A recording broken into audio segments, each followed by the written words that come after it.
What's going on YouTube? JT's Reborn here, and welcome back to another edition of my DC comic book reviews. And in today's video, I'm going to be talking about Teen Titans Academy #1. That's right, Teen Titans Academy #1 is finally here. Now, when this book was announced, I was excited about it. I like the concept of it. We're going to get Red X from the Teen Titans animated series. A lot of the ideas sound very interesting. I always thought the idea of getting the older heroes to mentor the younger ones was a great idea, having the Titans mentor the Teen Titans and get them to be like the next big generation of heroes. The problem is that this first issue is an over-bloated mess. I swear, this thing is rushed. They throw way too many things at you. Things don't really add up per se, and what I mean by that is some characters are seemingly aged up. Like Raven looks like she's a full-blown adult now when she was a teenager at the start of DC Rebirth. Now, that'd be fine if other characters aged up with her, but that's not the case because Raven was 16 at the start of DC Rebirth, but characters like Damian, who were going on at the same time, are still like 13, maybe 14 at most. So how is it that one character aged up to be like an adult and Beast Boy looks like he's way older? It doesn't really add up or make sense. Does this take place in the future? Because who funded all of this? It's certainly not Bruce Wayne, because the stuff and the events going on currently, Bruce Wayne's kind of broke. Is it Nightwing? He just kind of got that inheritance from Alfred, in which case, if this is going on simultaneously with the Nightwing book, is he like, in this book, it seems like he's kind of got a thing with Starfire going on where they go and just kind of fool around, but he also, in the Nightwing book, he has a thing with Barbara. So is he two-timing both of them at the same time? And what's with all these new characters? Like, they throw so much at you in this first issue, it's over-bloated. They all kind of come in here, and this book does a really good job of making me not like any of them. Oh my God, I'm shocked. I am shocked that this issue is just this mediocre, like this not good. And I'll say this, like, I gave a lot of shit to the previous run, but it had a smaller group of characters, it had more focus, and it gave it time to breathe. Like, that's what I'll say about this one, about that one over this one, because this one, they throw too many new characters at you, no chance to really connect with any of them, or even remember their names, unless you're like constantly like writing them down, and like, okay, this Wikipedia thing is here, I got these stats here. That's what it kind of is. It's just like, okay, here's the character, here's their stats, there you go, you gotta care. What? Like, I don't have time to really introduce any of these people. What would have been better is if they started from the very beginning of the inception of Titans Academy. Maybe take the previous generation of Teen Titans heroes, slowly mentor them, and introduce the idea of a Teen Titans Academy. Here, all the groundwork is gone. There's no foundation built to really get us to connect with this whole Titans Academy concept, because if you go jump from like the previous run to this, you're going to be kind of like scratching your head, like, how did this all come to be? Future State sure as hell didn't explain any of that, because Future State was like, threw so much at you, and it's like we're missing all these key pieces. And Red X has never been a factor in the comics before. It was only in the animated Teen Titans TV series. So they're just kind of adding all this backstory that's just never been there. And so it's like, oh, I was Red X and all this. Okay, why has this never been brought up until now? You see what I mean? There's just so many like things thrown at you. Not to mention, there's some really cringy dialogue that makes me dislike this new batch of characters.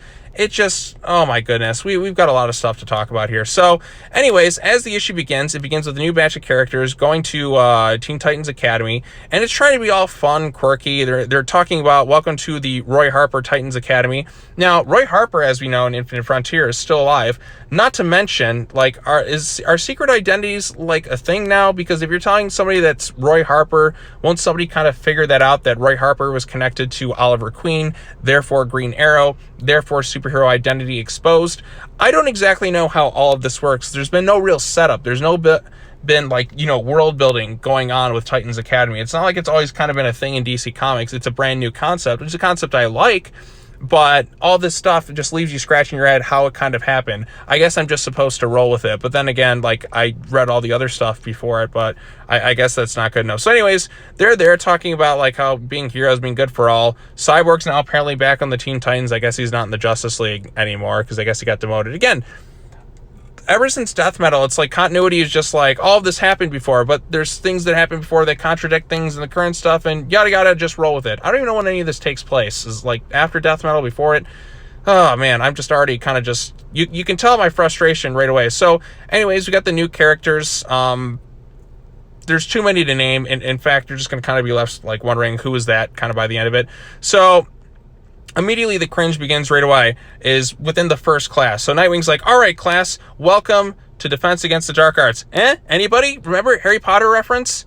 I guess you're all too young for that reference. No, we understand the reference. We just think nowadays it's problematic and best ignored. As soon as I heard that line, I knew what I was in for with this book. We just think nowadays it's problematic. Okay, for one thing, that's not the Harry Potter movies. They're referring to J.K. Rowling. But, again, like, none of the actors said the thing that J.K. Rowling said, so why is Harry Potter all of a sudden problematic? I don't know. Like, immediately I dislike these characters. It's kind of at this time where I wish they'd kind of pull like a Cobra Kai, where you have like a Johnny Lawrence as the instructor going, quiet, kind of something like that. But no, we're left with characters like this. I don't know if that's like intentionally they're meant to be really cringy, like humor, or if it's just kind of like, trying to be annoying. Because a lot of this stuff feels like it's written by somebody who tries to be kind of like how you doing, fellow kids, like that Steve Buscemi thing. So anyways, we have all these new characters. We have Summer Jackie, Matt Price, Brick, Patricio, Lena, Tubi, Gorilla Greg, Stitch. Again, all these characters. 1, 2, 3, 4, 5, 6, 7. And then we have this guy named Dane who makes 8 on top of all the other characters we have stuffed in this book. There's just too many people in this single issue, because we got the old Titans, we got the current Teen Titans from like Damien's previous team. They're all kind of thrown in there. They're talking about the history of Red X. Dane seems very interested in it. Then we get like a bit of dialogue scenes with all these characters. Oh, Billy, Batson's there too. All these characters immediately are off to this lunchroom thing. There's just so many characters thrown around. It would have been so much better if we focused on a small group of characters, because you have the Titans, the Teen Titans, and then you have the new recruits to Titans Academy. It would have been better if you had the original Titans like Dick Grayson and all that coaching the Teen Titans, and then once they were ready, then you can start bringing in all these brand new characters and like really get this Teen Titans Academy concept off the ground. But the fact that we don't have any of that background just makes this like an overstuffed, rushed mess. So we got all this stuff. They're talking about Nightwing's like surprise party. Where is, if this is Nightwing's birthday, where's Damien and all that? I guess not. Then we have more cringy dialogue like this. So you're like some kind of magically animated androgynous ragdoll. The proper term, Matt, is non-binary effigy, though I prefer gender quotes American, Canadian, I'm not American. I have your app. Oh, who talks like that? Like, who writes this? Oh my God. Then we have all these characters here. Look at this. There's just so much thrown at you and you can't keep up with it. Then we're cut to a mission here. What does this have to do with the rest of it? No, they're just kind of on a mission. Like, we have Kid Flash and all that. We got pizza. See, we're laughing. We're having a good time. I guess there's some witty banter thrown back in there. Like, all these, characters are like teachers at a school. Dane's there. He's fighting. He fights Donna Troy. I still don't know much about this character at all, other than his, like, power, I guess, is an EMP thing. And then they have Tubi, who's moving in with Roundhouse, who, as you all probably know if you've watched my other videos, I can't stand Roundhouse. So Roundhouse kind of gets like roomed with Tubi, and I guess that's kind of cool that like he's going to be a little bit miserable, I guess, because of the shit that he pulled before. He never faced any real consequences for what he did. But yeah, I guess I'm glad that they try to have a little bit of humor here. It's like, oh, you turn into a tube, you turn into whatever this crap is. So yes, all these new heroes are coming in, just doing their thing. Then they have their little surprise party for that, and you have more characters thrown in the background here. Again, everybody's laughing, having a good time. See, it's fun, everybody. We're just having fun right now. Emiko is just, that's not her character at all. Like, just her facial reaction just feels off. It's just a big surprise party for Nightwing. Somebody had the Red X mask, which was back in Future State, because, he was Red X before and did some shady stuff, and somebody in this new group is going to be Red X. Yada, yada, yada. They do all their things. Nightwing goes to check on something. You see other characters. Oh, there's Wallace and Emiko. There's that awful ship. Dane's there. He's been kind of suspicious, fishy, whatever. I don't really know much about any of these characters to really get excited about this whole Who's Red X mystery. Because if it's a new character, then it's a new character. That just kind of lacks the excitement for me. If it's one of the new kids. Because it's just like Red X, the mystery of Teen Titans and the original Red X was fascinating because it was probably like somebody from Robin's past, like somebody like an established DC Universe character. Here, it's just going to be some brand new character altogether. So, I mean, that's just kind of ruining the fun for it all. But anyway, so the end of it, it's just Nightwing and Starfire, just like, you brought the mask. So, like, Starfire is just really horny, so they're probably going to have a lot of sex after this. And again, in the Nightwing book, he seemingly is with Barbara Gordon. So is he two-timing both of them at the same time? I don't know, probably. And then in the end, somebody has the Red X mask and they're punching the wall, and That's basically how the issue ends. And my God, like, see what I mean? There's some cringy dialogue. There's so much stuff thrown at you. Too many characters thrown in here. No real good foundation. Not enough to make me care about any of the new characters or like care about who the mystery of Red X is, because that's going to be the main thing right now. Just who is Red X? What is Red X? What's Red X doing? Okay, like, it would be more fascinating if we had a foundation first before we got into the Red X thing. Like, how did Teen Titans Academy form? Let's get to the let's build it from the ground up. That would make it exciting. But here it's just like we're missing a whole chunk of background. And like I said, there's some inconsistency with some characters being aged. Why is, for instance, other things that kind of annoyed me too, why is Emiko Queen going like saying things like Miss Starfire, or Miss Red Air, or any of these characters were on the Teen Titans? Like, some of them were on the same team as Starfire. Remember when you teamed up and fought Onomatopoeia? Anyone? No, the Teen Titans should not be calling them Miss or Mistas or any of that bullshit, especially Emiko Queen, because she's more of a rebel. She shouldn't be like, okay, like, it's like they took away all that made her cool, like in the Glass Run, and then this too. So they don't really have much of a role either. Raven's kind of there too. She says a line about being awfully green. It's like, hey, I'm right here. So yeah, we're gonna have to deal with those two at some point in this book. Again, there's just too much shit being thrown in this thing. It's just not enough time for any of the characters to really shine. So that was Teen Titans Academy #1. Again, I'm pretty harsh on it because I am just disappointed in this issue, because I was excited for Teen Titans Academy. I thought the concept sounded great.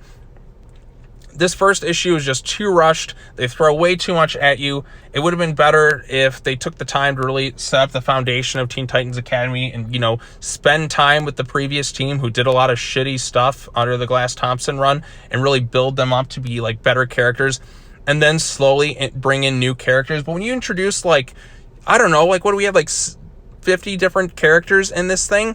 Nobody gets enough time to shine. So it's just a mess to me, because it's like, what are the current Teen Titans going to do? Are they going to take a backseat to just the new class of characters? What is everyone's role going to be in this thing? You know what I'm saying? That's what I mean. It's like, it just means all these other characters are not going to get time to shine, instead of all these we're just throwing new characters in here when there's other characters who could use more of the spotlight. So that's what upsets me about this thing. And I just am disappointed with this first issue overall. Hopefully it'll get better, but if this is how the thing's going to be kind of written, then I don't know. I don't know if this thing's going to be for me, but I'm going to keep talking about it. Hopefully things get better. I know I gave crap for the previous run, but at least that had a smaller group of characters. It was more focused. It had time to breathe. This just throws so much shit at you within the first issue. You're just not going to, it's not going to leave much of an impact. It's not going to give you much of a reason to care if it keeps throwing so much shit each issue. If there's too many characters, sometimes it's best to have a smaller batch of characters. You know what I'm saying? Especially if these are new characters who are really kind of meeting for the first time in this thing. So that's my problem with it. I just think this is a big disappointment. And then there's some cringy dialogue too that just makes me groan. So what are your thoughts on Teen Titans Academy #1? Again, I was looking online and just kind of seeing some of the reactions. A lot of people didn't really like this first issue. There's some people who did, but it just seems to be one of those things that's not off to a really strong start. Like, the best Teen Titans book that we've had is honestly the Ben Percy run. Legitimately, like, that's the best it's been. When Rebirths began, they should have never gotten rid of Ben Percy. I mean, I had issues with some things, but, you know, he had a smaller group of characters. He had, like, every character seemingly had, like, a story arc to go through. And then we had the Glass Thompson run, which just ignored so much development. And that was just made me miserable every month. But at least that one had a smaller batch of characters to focus on. I'll give that one that. Like, this is already starting off kind of worse than the previous thing. Yes, I hated the direction that went in, but at least that had focus. This is just, my goodness, there's just too much in this first issue. Way too much, and too short to really spend the time with it. This was like an expanded, like, 60-page thing, then maybe. But in the first 23-issue thing, this is a definite disappointment. So let me know what you thought of it in the comments.